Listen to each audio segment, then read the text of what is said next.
யோசுவா அதிகாரம் 4.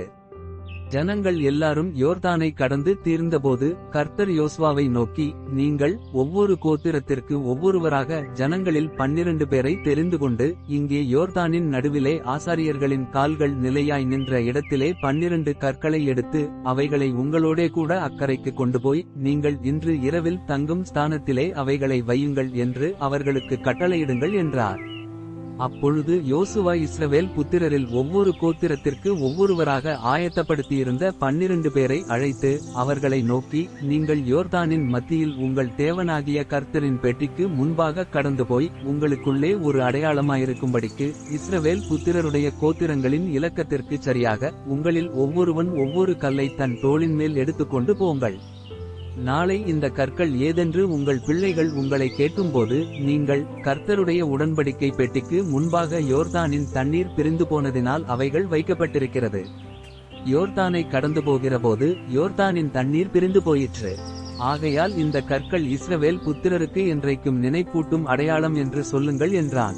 யோசுவா கட்டளையிட்டபடி இஸ்ரவேல் புத்திரர் செய்து கர்த்தர் யோசுவாவோடே சொன்னபடியே இஸ்ரவேல் புத்திரருடைய கோத்திரங்களின் இலக்கத்திற்கு சரியாக 12 கற்களை யோர்தானின் நடுவில் எடுத்து அவைகளை தங்களோடே கூட அக்கரைக்கு கொண்டுபோய் தாங்கள் தங்கின இடத்திலே வைத்தார்கள்.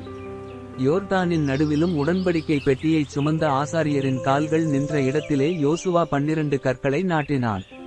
அவைகள் இந்நாள் மட்டும் அங்கே இருக்கிறது. மோசே யோசுவாவுக்கு கட்டளையிட்டிருந்த எல்லாவற்றின்படியும் ஜனங்களுக்கு சொல்லும்படி கர்த்தர் யோசுவாவுக்கு கட்டளையிட்டவைகளை எல்லாம் செய்து முடியுமட்டும் பெட்டியை சுமக்கிற ஆசாரியர் யோர்தானின் நடுவே நின்றார்கள். ஜனங்கள் தீவிரித்து கடந்து போனார்கள்.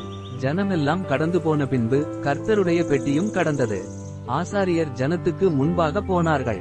ரூபன் புத்திரரும் காத் புத்திரரும் மனாசேயின் பாதி கோத்திரத்தாரும் மோசே தங்களுக்கு சொன்னபடியே அணியணியாய் இஸ்ரவேல் புத்திரருக்கு முன்பாக கடந்து போனார்கள். ஏறக்குறைய 40,000 பேர் யுத்த சன்னத்தராய் யுத்தம் பண்ணும்படி கர்த்தருக்கு முன்பாக எரிகோவின் சமனான வெளிகளுக்கு கடந்து போனார்கள். அந்நாளிலே கர்த்தர் யோசுவாவை சகல இஸ்ரவேலரின் கண்களுக்கு முன்பாகவும் மேன்மைப்படுத்தினார். அவர்கள் மோசேக்கு பயந்திருந்தது போல அவனுக்கும் அவன் உயிரோடிருந்த நாளெல்லாம் பயந்திருந்தார்கள்.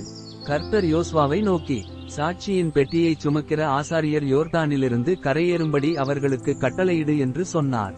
யோசுவா, யோர்தானிலிருந்து கரையேறி வாருங்கள் என்று ஆசாரியர்களுக்கு கட்டளையிட்டான். அப்பொழுது கர்த்தருடைய உடன்படிக்கை பெட்டியை சுமக்கிற ஆசாரியர் யோர்தான் நடுவிலிருந்து ஏறி அவர்கள் உள்ளங்கால்கள் கரையில் ஊன்றினபோது யோர்தானின் தண்ணீர்கள் தங்களிடத்துக்கு திரும்பி முன்போல அதன் கரையெங்கும் புரண்டது. இந்த பிரகாரமாக முதல் மாதம் 10ஆம் தேதியிலே ஜனங்கள் யோர்தானிலிருந்து கரையேறி எரிகோவுக்கு கீழெல்லையான கில்காலிலே பாளையமிறங்கினார்கள்.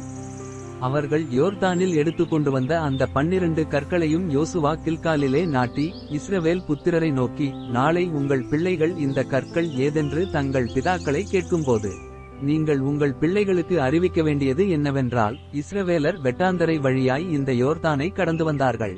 பூமியின் சகல ஜனங்களும் கர்த்தருடைய கரம் பலத்ததென்று அறியும்படிக்கும் நீங்கள் சகல நாளும் உங்கள் தேவனாகிய கர்த்தருக்கு பயப்படும்படிக்கும் உங்கள் தேவனாகிய கர்த்தர் சிவந்த சமுத்திரத்தின் தண்ணீரை நாங்கள் கடந்து தீருமட்டும் எங்களுக்கு முன்பாக வற்றிப்போக பண்ணினது போல உங்கள் தேவனாகிய கர்த்தர் யோர்தானின் தண்ணீருக்கும் செய்து அதை உங்களுக்கு முன்பாக நீங்கள் கடந்து தீருமளவும் வற்றிப்போக பண்ணினார் என்று அறியக்கடவீர்கள் என்றான்.